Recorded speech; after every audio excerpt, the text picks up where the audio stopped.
Hey, welcome back to another video of how to use basics. In this video, we are going to learn how to link Instagram to Bumble. First of all, make sure that you are connected to your internet. After that, find and open Bumble application on your device.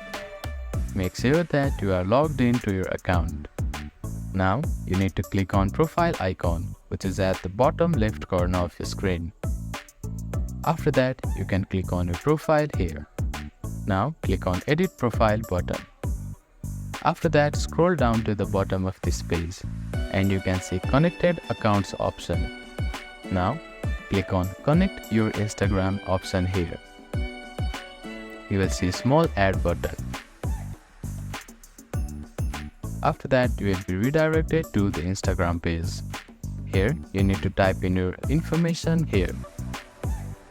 Type in your phone number, username or email address on the first field. And you need to type in your password on this field here. You can also continue using your Facebook. And you will be logged into your Instagram account via Facebook. After that, you need to click on Login button to log into your Instagram. Then, you will be connected to your Instagram on Bumble account.